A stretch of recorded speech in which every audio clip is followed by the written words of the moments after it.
everybody, it's me Sissy, and today I'm going to show you how I cook chicken thighs. I'm going to cook these chicken thighs two different ways. One's going to be cooked in a cast iron skillet. We're going to pan sear it on top of the stove and then put it in the oven to finish cooking so we get nice crispy chicken skin. And the other we're going to make barbecue chicken out of. But we're going to start with chicken breast, skin on with the bone in. And my store that I go to, I've checked Walmart and I've checked Aldi. They don't have boneless chicken thighs with the skin. I haven't been able to find them, but it's real easy to take the bones out, so I'm going to show you how to do that. And then we're going to get them seasoned up and get some of them in the frying pan, and then I'm going to show you how we're going to do the barbecue. I'm going to show you how to bone these chicken thighs. It's really easy. I have them on a paper towel, drying up some of the moisture, because for crispy chicken thighs we need to get as rid of much moisture as we can. But if you turn your chicken thigh over, you can see the bone through here, and just take a pair of kitchen shears. This is the easiest thing for me.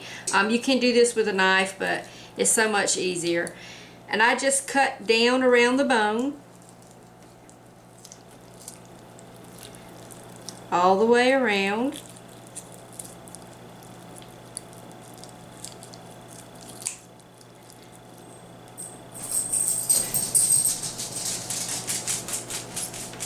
As close to the bone as you can, and it is going to be slippery. Now, my hands are impeccably clean. I washed them before I handle this chicken.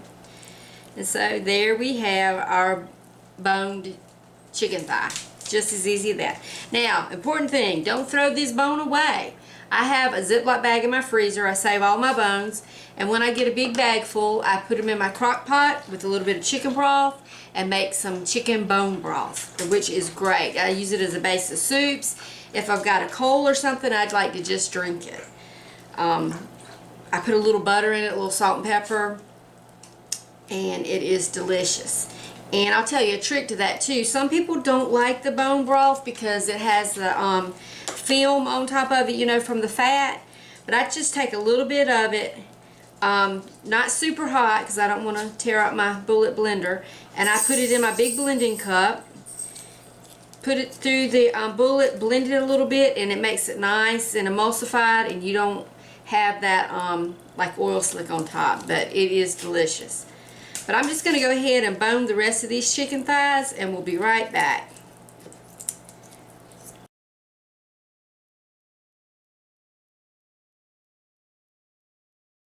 I'm just going to season these with salt and pepper and a little bit of red pepper flakes.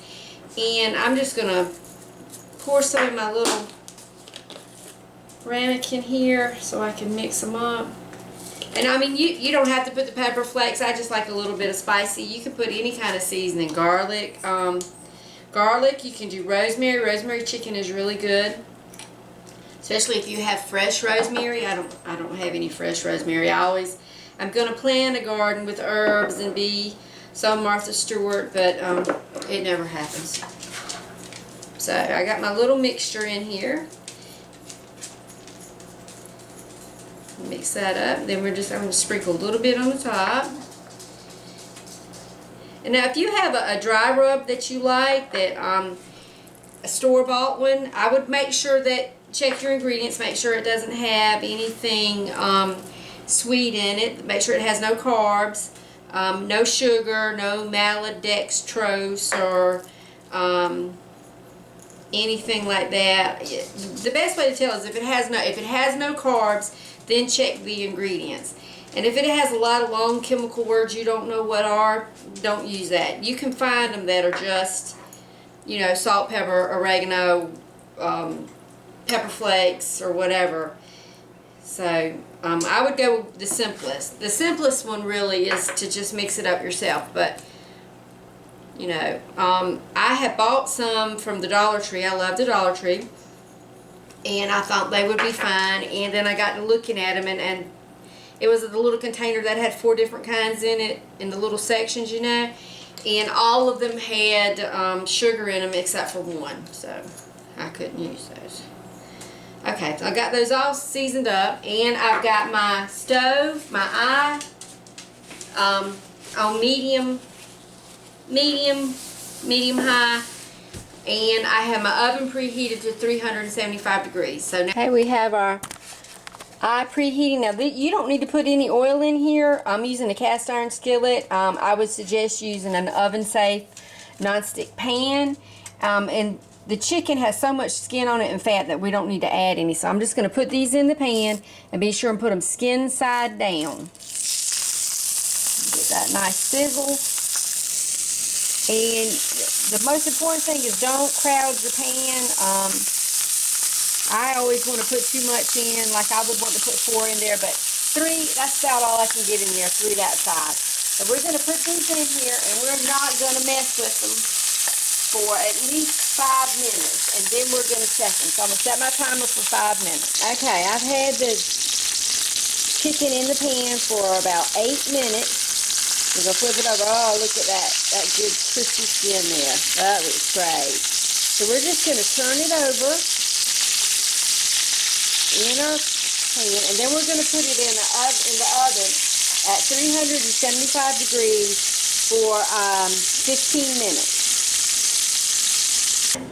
While I have the chicken in the oven, I'm going to get my stuff together for a little pan sauce or gravy that I can have with my chicken. I'm using a 1/4 of a white onion. I've got a 1/2 cup of chicken broth, a 1/4 of a cup white wine, and you can leave out the white wine. You don't have to add that at all, but it adds a nice flavor. So, and then I have 2 tablespoons of butter and 2 tablespoons of cream cheese. And when we get the chicken out of the oven, we're gonna skim off a little of the fat out of the pan, and then we're gonna deglaze it with the bone broth and add our onions. And you could add some garlic to this too. I'm gonna go check and see if I have some garlic.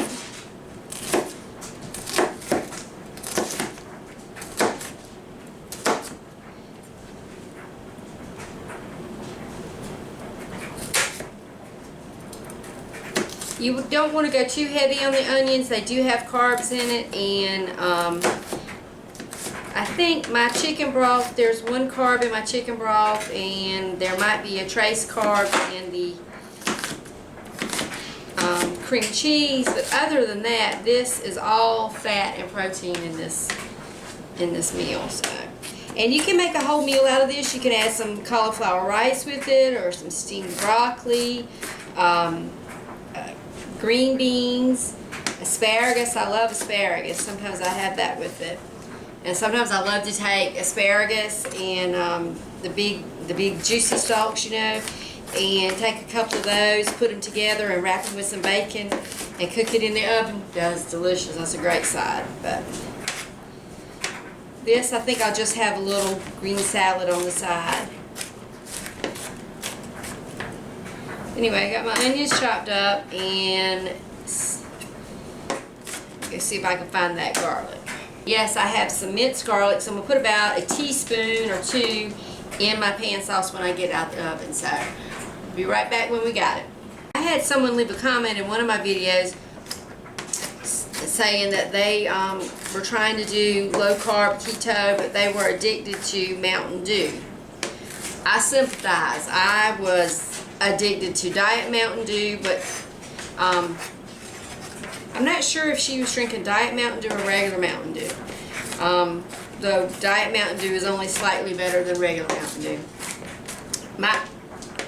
I was drinking the Diet Mountain Dew because, you know, having been overweight my entire life, the first thing you do is, oh, I'm going to lose weight because I'm only going to drink diet drinks. Well, all a diet drink does is make you hungry. Whatever the aspartame or whatever that sweetener is in the diet drink, it just makes you hungry, and I can drink 20 of them a day. So I did have to give up my Diet Mountain Dew, and I'm not going to lie and say that I never have a Diet Mountain Dew. I do sometimes. Every now and then I will have a Diet Mountain Dew. I'm trying not to drink Diet Mountain Dew or any type of diet drink. On keto, the best thing to drink is water.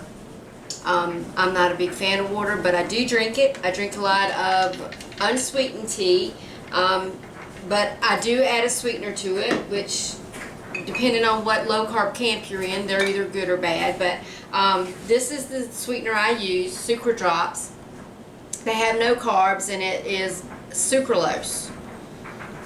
So 1 drop equals 1 teaspoon of sugar. So I put 1 or 2 in my tea. I put 1 or 2 in my coffee. I use it when I bake sweet things. Because it's easy to keep in my purse and transportable and stuff. So I don't have any problems with it. It may cause your blood sugar to spike. If you have a blood meter, I would use that to check it. But I drink the teas. I drink flavored teas, chamomile, hibiscus, what else? Peppermint. I do drink water, and I have my coffee. I love my coffee. I have it all the time. As for diet drinks, I believe the best one is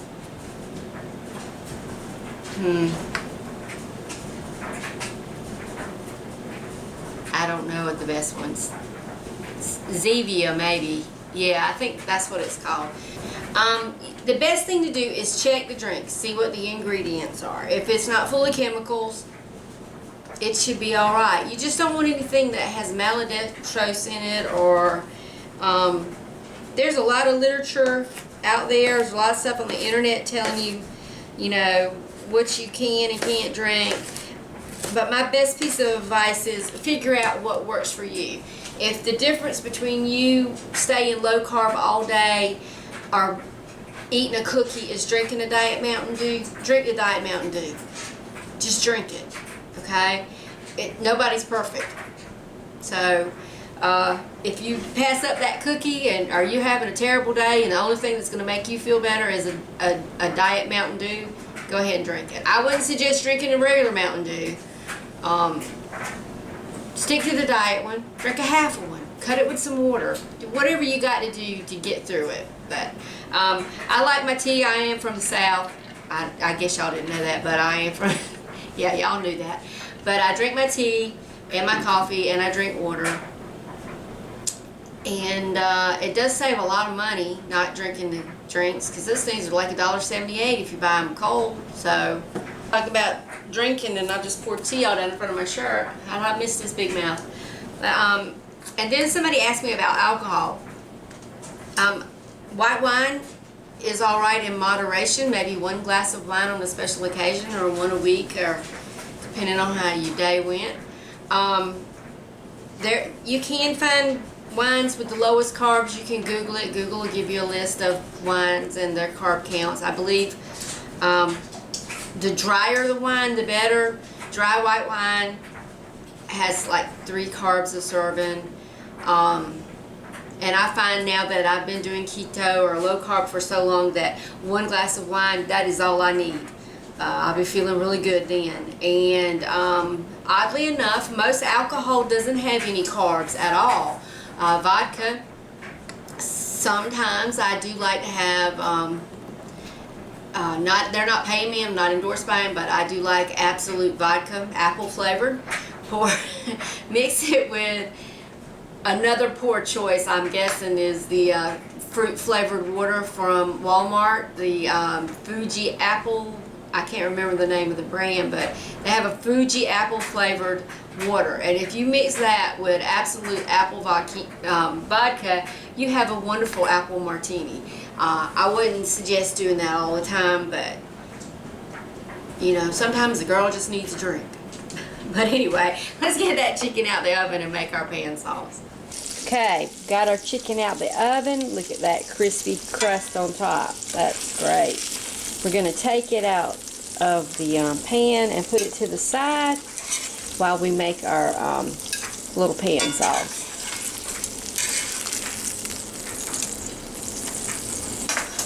Okay, now it is totally up to you if you want to skim some of this fat out of the pan. I mean, I love fat, like, you know, that's why I love low carb, but this is a little bit much for me, so I'm going to skim out a little bit of this, and let me do that, and then I'll show you how much I leave in the pan. Okay, I skimmed out some of the fat, but don't forget that pan is hot. I left a good layer on the bottom of the pan, but not over much. So now I'm going to add my onions and my garlic. Just going to add those in.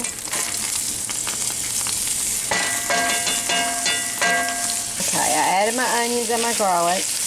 And we're going to give this pan a good scrape on the bottom to get all those little good pieces of chicken drippings out. Flavor these onions. And we're just going to cook these down a little bit. Put my pan down just a little bit. Smells good already. So we're going to cook them down for just a little bit. And you can add some salt and pepper to this if you want to. I think that grease is kind of that I left in the pan was flavored from the chicken with the salt and pepper and pepper flakes I put on it. So I'm not going to add any right now. I might save it to the end and taste it. Oh yeah, those are good. They're getting nice and soft. Okay. Now I'm going to add my chicken broth.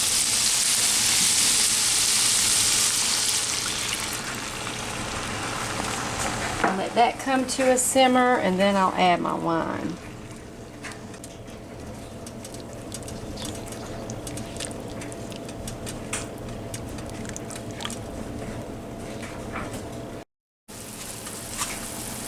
Okay, that's starting to reduce good, so I'm going to add my wine.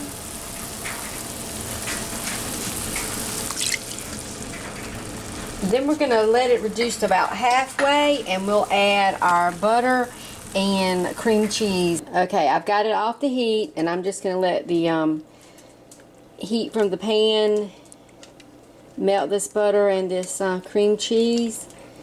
Thicken up this sauce and get that all melted. Then we'll be back, and I'll have it on a plate, and we'll see how it tastes. Okay, there's our finished product. Got our crispy chicken thighs, and they are crispy, and our pan sauce. Let me get a little spoon. Let's take a taste of this. And it's nice and thick because we added that cream cheese to it. You could also add sour cream instead, and that'll make it a little more tangy. It might not be as thick as this. And then we reduced it. So let's see. That's good. I could just eat that. But we're going to taste a piece of this chicken. Now you could use this sauce on the chicken. You could use it on cauliflower rice. You can use it as a dipping sauce, which is how I'm kind of going to do it. Oh man, look how, I don't know if y'all can hear it, but it's so crispy. I just want to get a little piece and dip it in the sauce, and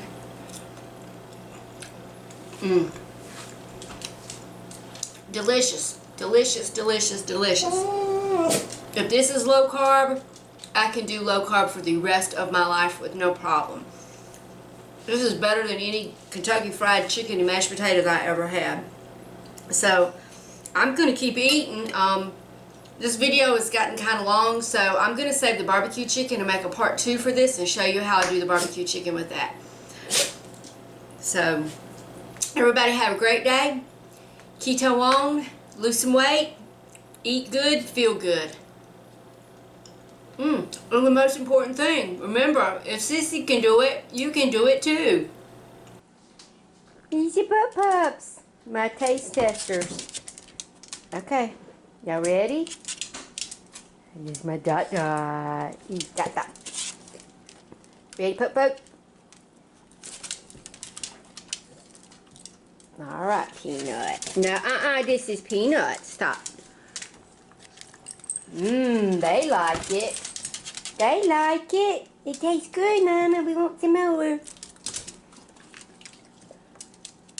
Okay, that's all. Mama has to eat this now. Alright, this keto meal is puppy approved. You want some more? Say, we go low carb too, Mama. We going low carb. Oh, Mama's got to eat this piece. I'm sorry. Tell him bye-bye. Say bye-bye, Daddy. Da-da-da-da-da-da-da-da. Poke, poke, poke, poke. Peanut. Dumpy. Good babies. Love you. Say bye-bye. Dot, dot. Say bye-bye.